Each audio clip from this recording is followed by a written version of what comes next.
कई साल पहले दूर दराज एक शानदार सल्तनत थी, नूरिस्तान। यह मुल्क अपनी खूबसूरती और अमन के लिए मशहूर था। इस सल्तनत के बादशाह का एक लौता बेटा था, शहजादा फराज। वह बहादुर, समझदार और नेकदिल इंसान था, लेकिन सबसे खास बात यह थी कि उसके पास एक बोलने वाला बाज था जिसका नाम जमरूद था। एक दिन शहजादा फराज बाग में टहल रहा था। वह किसी के ख्यालों में खोया हुआ था। जमरूद उसकी परेशानी भांप गया। आका, क्या बात है? आप इतने खोए खोए क्यों हैं? बाज ने पूछा। शहजादा मुस्कुराया और आसमान की तरफ देखते हुए बोला, जमरूद, ये मोहब्बत भी अजीब चीज है। इंसान को हर वक्त उसी की यादों में डुबो देती है। कौन है वो खुशनसीब? नूरिस्तान की सबसे हसीन और नफीस लड़की, शहजादी अमायरा। अरे वाह, क्या उन्होंने भी आपको पसंद किया? जमरूद ने चहकते हुए पूछा। हाँ, हमारी मोहब्बत सच्ची है, लेकिन खुशियों को हमेशा किसी की नजर लग जाती है। फराज की आंखों में चिंता थी। उसे क्या पता था कि यही नजर लगने वाली थी। शहजादी अमायरा सिर्फ खूबसूरत ही नहीं, बल्कि समझदार और नेकदिल भी थी। उसकी आंखों में एक अलग ही चमक थी, जिसे देखने वाला बस देखता ही रह जाता। लेकिन किस्मत को कुछ और ही मंजूर था। एक दिन जब अमायरा महल के बाग में टहल रही थी, अचानक आसमान में काले बादल घिर आए। तेज हवा चलने लगी और फूलों की पंखुड़ियां उड़ने लगीं। तभी एक रहस्यमयी बुजुर्ग बाग के बीच प्रकट हुआ। उसकी आंखें जलते हुए अंगारों की तरह चमक रही थीं। शहजादी अमायरा, उसने गरजते हुए कहा। अमायरा सहम गई। तुम्हारी आंखों में ऐसा जादू है जो इंसानों को मोहित कर सकता है, लेकिन यह जादू अब तुम्हारे पास नहीं रहेगा। उसने अपनी लकड़ी की छड़ी उठाई और एक मंत्र पढ़ा। शहजादी की आंखों के आगे अंधेरा छा गया। नहीं, मेरी आंखें! अमायरा चीख उठी, लेकिन अब बहुत देर हो चुकी थी।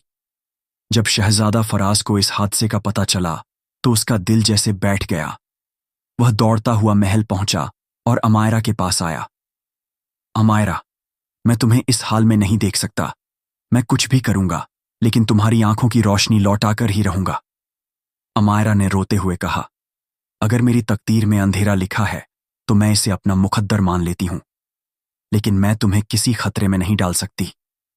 लेकिन फराज ने ठान लिया था कि वह अपनी मोहब्बत के लिए दुनिया के किसी भी कोने तक जाएगा। शहजादा अपने बाज जमरूद के साथ महल के सबसे बुजुर्ग हकीम जफ्फर के पास पहुंचा। कोई ऐसा इलाज है जिससे अमायरा की आंखें ठीक हो सकें? हकीम जफ्फर ने एक पुरानी किताब खोली और बोला, दुनिया में सिर्फ एक चीज है जो अंधे को दोबारा देखने की ताकत दे सकती है। गुले हयात, जीवन का फूल। गुले हयात? हाँ, ये फूल सिर्फ एक जादुई जगह पर उगता है जिसे साया-ए-सहर, सुबह की छांव कहा जाता है। लेकिन वहां तक पहुंचना आसान नहीं। तुम्हें 7 खतरनाक वादियों और 3 जादूगरों का सामना करना होगा। शहजादा जरा भी नहीं डरा। मैं अपनी अमायरा के लिए कुछ भी कर सकता हूं। बाज जमरूद ने पंख फैलाए। आका, मैं तुम्हारे साथ हूं। शहजादा फराज ने सफर के लिए तैयारी की। उसने अपनी तलवार, एक चमत्कारी ताबीज और कुछ जरूरी सामान लिया और महल से निकल पड़ा। शहजादी अमायरा को उसकी आहट सुनाई दी। फराज, वादा करो कि लौट कर आओगे। शहजादे ने अमायरा के हाथों को थामा और हल्की मुस्कान के साथ कहा, जब तक मेरी रूह मेरे जिस्म में है, मैं तुम्हें इस हाल में नहीं छोड़ सकता। और फिर वह अपने बाज जमरूद के साथ सफर पर निकल पड़ा। शहजादा फराज और उसका बाज जमरूद एक घने जंगल में दाखिल हुए। यह जंगल पहली वादी का हिस्सा था जिसे खामोशी की छांव कहा जाता था। जैसे ही वे अंदर बढ़े, अजीब सा सन्नाटा छा गया। पेड़ ऊंचे और काले थे, जिनकी टहनियां हिलने के बावजूद कोई आवाज नहीं कर रही थीं। यहां तक कि जमरूद की फड़फड़ाहट भी दब गई। आका, ये जगह अजीब लग रही है, जमरूद ने फुसफुसाते हुए कहा। हाँ, और मुझे महसूस हो रहा है कि हमें यहां किसी खतरे का सामना करना पड़ेगा। फराज ने तलवार कसकर पकड़ ली। तभी जंगल के बीचों बीच एक काला साया प्रकट हुआ। उसकी लाल आंखें अंधेरे में जलती मशालों की तरह चमक रही थीं। कौन हो तुम जो मेरी वादी में दाखिल हुए हो? वह डरावनी आवाज में बोला। मैं शहजादा फराज हूं और मैं गुले हयात की तलाश में निकला हूं। उस साये ने एक भयानक हंसी हंसते हुए कहा, गुले हयात, तुम सोचते हो कि इसे हासिल कर लोगे? पहले मुझसे बचकर निकलो। और फिर हवा में एक अजीब सी गूंज उठी। अचानक सैकड़ों अदृश्य निकलकर शहजादे की तरफ बढ़ने लगे। आका, ये जादू है, जल्दी कुछ करो, जमरूद ने चेतावनी दी। फराज ने तुरंत हकीम जफर का दिया हुआ ताबीज निकाला और जमीन पर फेंका। जैसे ही ताबीज ने मिट्टी को छुआ, तेज रोशनी फूटी और सारे अदृश्य हाथ गायब हो गए। वह काला साया चौंक गया। तुम इतने आसानी से नहीं बच सकते, उसने गुस्से से कहा। और अचानक जमीन पर जंजीरें उगने लगीं जो फराज के पैरों में लिपट गईं। लेकिन शहजादा तैयार था। उसने तलवार से जंजीरों को काटा और छलांग लगाकर साए की तरफ लपका। एक ही वार में उसने साए को 2 टुकड़ों में बांट दिया। साए ने एक दर्दनाक चीख मारी और धुएं में तब्दील हो गया। जंगल फिर से सामान्य हो गया। आका, पहला इम्तिहान तो पार हो गया, जमरूद खुशी से बोला। लेकिन अभी 6 और वादियां बाकी हैं, फराज ने गहरी सांस लेते हुए कहा और आगे बढ़ चला। जंगल से निकलने के बाद शहजादा, फराज और जमरूद दूसरी वादी में दाखिल हुए। इस वादी को अश्कों का दरिया, आंसुओं का दरिया कहा जाता था। उनके सामने एक चौड़ा दरिया था जिसकी लहरें अजीब तरह से चमक रही थीं। पानी बिल्कुल नीला नहीं बल्कि सुनहरी था। लेकिन जैसे ही फराज ने एक कंकर उठाकर पानी में फेंका, वह कंकर धुएं में बदल गया और हवा में घुल गया। यह कोई आम दरिया नहीं है, जमरूद ने चिंतित स्वर में कहा। हाँ, यह जादुई दरिया है। इसे पार करने का कोई दूसरा रास्ता ढूंढना होगा। फराज ने इधर उधर देखा, लेकिन कहीं कोई पुल नहीं था। तभी दरिया के बीचों बीच से एक बूढ़ा नाविक प्रकट हुआ। वह एक हवा में तैरती नाव में बैठा था। हे राजकुमार, अगर तुम इस दरिया को पार करना चाहते हो तो तुम्हें मेरी शर्त माननी होगी। क्या शर्त है? तुम्हें अपने सबसे कीमती आंसू इस पानी में बहाने होंगे। फराज सोच में पड़ गया। सबसे कीमती आंसू? बूढ़ा नाविक मुस्कुराया। जिस इंसान का दर्द सबसे सच्चा होता है, उसी का आंसू इस दरिया को पार करने की ताकत रखता है। फराज की आंखों में अचानक अमायरा की छवि उभर आई। वह अंधी होकर महल में बैठी थी। उसकी आंखों में आंसू थे और वह फराज का इंतजार कर रही थी। उसकी आंखों में नमी आ गई और एक आंसू उसके गाल से गिरकर पानी में जा गिरा। जैसे ही वह आंसू पानी में गिरा, दरिया में एक तेज लहर उठी और एक सुनहरी पुल बन गया। तुम्हारा प्यार सच्चा है, जाओ राजकुमार, नाविक ने कहा और गायब हो गया। फराज और जमरूद पुल पार कर आगे बढ़े। अब वे तीसरी वादी में पहुंच चुके थे, जिसे अलाव ए सराब, भ्रम की ज्वाला, कहा जाता था। यहां चारों तरफ रेगिस्तान फैला था और सूरज की गर्मी असहनीय थी। अचानक रेत में से 3 भयानक शैतानी रक्षक निकले। उनकी आंखें लाल और शरीर पत्थर जैसे थे। अगर गुले हयात चाहिए तो हमें हराओ, उन्होंने गरजते हुए कहा। फराज ने तलवार निकाल ली, लेकिन जैसे ही उसने वार किया, रक्षक गायब हो गए और रेगिस्तान में मिल गए। ये क्या था? फराज चौंका। तभी अचानक पीछे से हमला हुआ, लेकिन जमरूद ने शहजादे को बचा लिया। आका, ये छायाएं हैं, इन्हें आम तरीकों से नहीं हराया जा सकता। फराज को याद आया कि हकीम जफर ने उसे एक चमकता हुआ पत्थर दिया था जो अंधेरे की छायाओं को नष्ट कर सकता था। उसने वह पत्थर हवा में उछाला और एक तेज रोशनी फैली। तीनों छायाएं चीखती हुई जलने लगीं और राख में बदल गईं। अब वे चौथी वादी में पहुंचे, जहां एक भूतिया किला था। जैसे ही वे दरवाजे के पास पहुंचे, किले के द्वार पर जंजीरें लटक रही थीं और उन पर खून के निशान थे। आका, मुझे ये जगह बहुत खतरनाक लग रही है, जमरूद ने कहा। जैसे ही फराज ने दरवाजे को छुआ, अचानक एक रूहानी आवाज गूंजी, जो भी यहां दाखिल होगा वह कभी लौट नहीं सकेगा। लेकिन फराज पीछे नहीं हट सकता था। वह अंदर दाखिल हुआ और सामने उसे एक काले रंग की परी नजर आई। अगर गुले हयात चाहिए तो मुझे हराओ, परी गरजी। यह परी एक श्रापित जिन्न थी जो हजारों सालों से इस किले की रखवाली कर रही थी। फराज और जिन्न के बीच जबरदस्त लड़ाई हुई। परी ने आग के गोले बरसाए, लेकिन फराज ने अपनी तलवार से उसे काटते हुए कहा, मैं मोहब्बत के लिए लड़ रहा हूं और मोहब्बत के सामने हर जादू फीका पड़ जाता है। तभी फराज ने अपनी तलवार से जमीन पर एक लकीर खींची और परी को उसके दायरे में कैद कर दिया। परी चीखी और धुएं में बदल गई। किले का जादू टूट गया और सामने एक गोल्डन गेट खुल गया जो 5वीं वादी की तरफ जाता था। शहजादा फराज और जमरूद आगे बढ़े और एक गुफा में पहुंचे। इस गुफा में एक विशाल आईना रखा था। जैसे ही फराज उसके सामने खड़ा हुआ, उसमें उसकी खुद की परछाई नजर आई, लेकिन कुछ अलग थी। तुम कौन हो? फराज ने पूछा। आईने में मौजूद परछाई मुस्कुराई। मैं तुम्हारा दूसरा रूप हूं। अगर तुम मुझसे जीत सकते हो तो ही तुम आगे बढ़ सकते हो। अचानक वह परछाई जिंदा हो गई और फराज पर हमला कर दिया।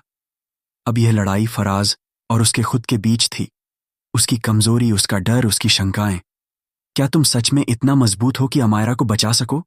परछाई ने पूछा। फराज को कुछ याद आया। अमायरा के आंसू, उसकी मोहब्बत, उसकी आवाज। हाँ, मैं कर सकता हूं। उसने अपनी तलवार उठाई और पूरे विश्वास के साथ वार किया। परछाई टूट गई और आईना गायब हो गया। आईने के पीछे एक सुनहरी सीढ़ी थी जो उसे छठी वादी तक ले जा रही थी। शहजादा फराज और जमरूद सीढ़ियां उतरकर छठी वादी में पहुंचे। यहां का नजारा अलग ही था। चारों तरफ नीली रोशनी थी और हवा में संगीत गूंज रहा था। लेकिन यह कोई आम संगीत नहीं था, बल्कि ऐसा लग रहा था जैसे कोई अदृश्य आवाजें किसी रहस्यमयी धुन को गा रही हों। ये कौन सी जगह है आका? जमरूद ने आश्चर्य से पूछा। यह संगीत जादुई है, लेकिन यह हमें रोकने के लिए बज रहा है। फराज ने महसूस किया कि उसके पैर धीरे धीरे भारी हो रहे हैं। अचानक सामने से एक अदृश्य शक्ति प्रकट हुई। यह संगीत की देवी थी, जिसने अपनी आवाज से कई योद्धाओं को हमेशा के लिए रोक दिया था। अगर आगे बढ़ना है तो मेरे संगीत को हराना होगा, देवी ने कहा। फराज समझ गया कि यह कोई आम लड़ाई नहीं थी। उसने अपनी जेब से एक पुरानी बांसुरी निकाली, जिसे अमायरा ने कभी उसे तोहफे में दी थी। जैसे ही उसने बांसुरी बजानी शुरू की, देवी का संगीत धीमा पड़ने लगा। यह कैसे हो सकता है? देवी चीख पड़ी। क्योंकि यह मोहब्बत की धुन है और मोहब्बत से बड़ा कोई जादू नहीं, फराज ने कहा और आखिरी सुर बजाया। देवी का जादू टूट गया और रास्ता खुल गया। अब वे 7वीं वादी के पास पहुंचे, जहां एक विशाल पत्थर का दरवाजा था। लेकिन यह दरवाजा साधारण नहीं था। इस पर एक रहस्यमयी भाषा में कुछ लिखा था। यह क्या लिखा है? जमरूद ने पूछा। फराज ने ध्यान से पढ़ने की कोशिश की। तभी दरवाजा खुद ब खुद बोल पड़ा। जो भी इसे पार करना चाहता है, उसे अपनी सबसे बड़ी कुर्बानी देनी होगी। कुर्बानी? फराज चौंका। तभी दरवाजे के सामने एक शहजादी की छवि उभर आई। अमायरा की छवि। लेकिन यह असली नहीं थी, बल्कि एक छलावा था। अगर तुम अमायरा को बचाना चाहते हो तो तुम्हें अपनी याददाश्त की कुर्बानी देनी होगी। फराज के लिए यह सबसे बड़ा इम्तिहान था। अगर उसने याददाश्त खो दी तो अमायरा को बचाने का मकसद ही खत्म हो सकता था। लेकिन तभी उसे अमायरा के शब्द याद आए। अगर तुम सच्चे हो तो कुछ भी तुम्हें रोक नहीं सकता। फराज ने हिम्मत से कहा, मैं अपनी याददाश्त नहीं, बल्कि अपने डर की कुर्बानी देता हूं। जैसे ही उसने यह कहा, दरवाजा झट से खुल गया।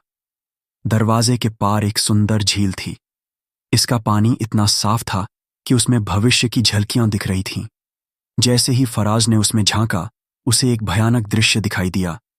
अमायरा एक अंधेरे किले में कैद थी और एक जादूगर उसके चारों ओर मंत्र पढ़ रहा था। आका, ये क्या है? जमरूद ने पूछा। ये मेरी मंजिल का इशारा है। अमायरा वहां कैद है, फराज ने कहा और तेजी से आगे बढ़ चला। जैसे ही वे 9वीं वादी में पहुंचे, एक भारी भरकम दैत्य उनके रास्ते में खड़ा हो गया। गुले हयात चाहिए तो पहले मुझसे लड़कर दिखाओ। दैत्य ने जमीन पर प्रहार किया, जिससे एक बड़ा झटका लगा। फराज ने तलवार निकाली और झट से हमले के लिए बढ़ा, लेकिन दैत्य बहुत तेज था। उसने एक झटके में शहजादे को जमीन पर गिरा दिया। जमरूद ने तेजी से हवा में उड़कर दैत्य की आंखों में चोंच मारी, जिससे दैत्य कुछ पल के लिए अंधा हो गया। ये मौका पाकर फराज ने तलवार से उसका दिल बेध दिया। दैत्य चीखता हुआ जमीन में समा गया। अब आखिरी वादी बाकी थी। यहां एक प्राचीन मंदिर था, जिसके अंदर एक सोने का फूल रखा था, गुल-ए-हयात। फराज आगे बढ़ा, लेकिन तभी मंदिर की दीवारों से अनगिनत आत्माएं बाहर निकलीं। तुम यहां तक तो आ गए, लेकिन इसे छू नहीं सकते, आत्माओं ने कहा। फराज ने बिना डरे आगे बढ़ते हुए कहा, अगर मेरी मोहब्बत सच्ची है तो कोई भी ताकत मुझे नहीं रोक सकती। उसने फूल को उठाया और अचानक पूरा मंदिर रोशनी से भर गया। सारी आत्माएं गायब हो गईं और मंदिर का जादू टूट गया।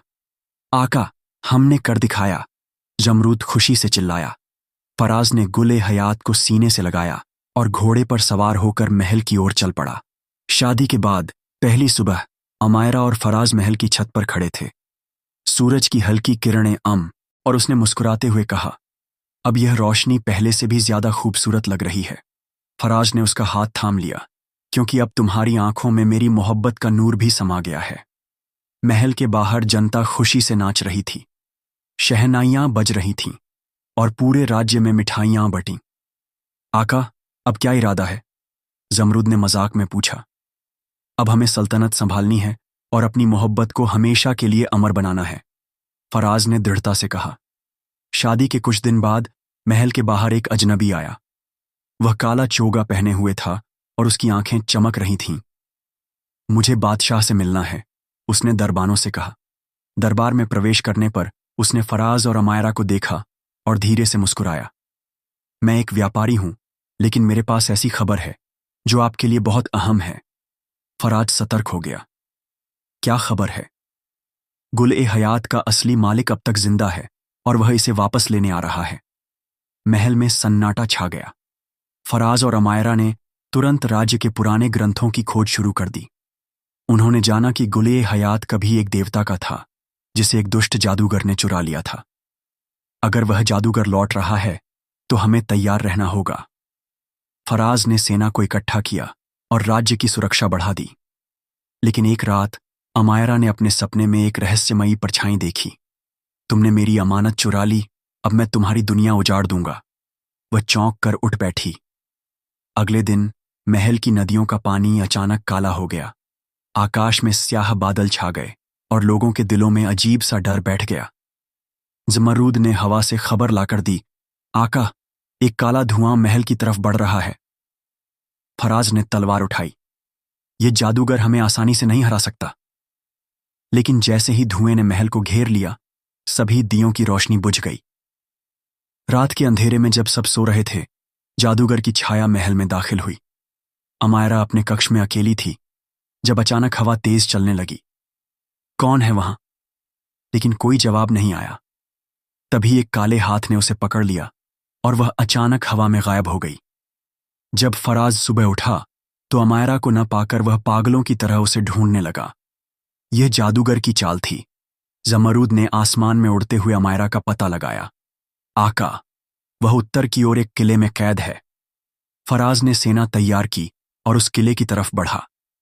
किले के चारों ओर आग के पहरेदार खड़े थे, जिनके शरीर आग से बने थे।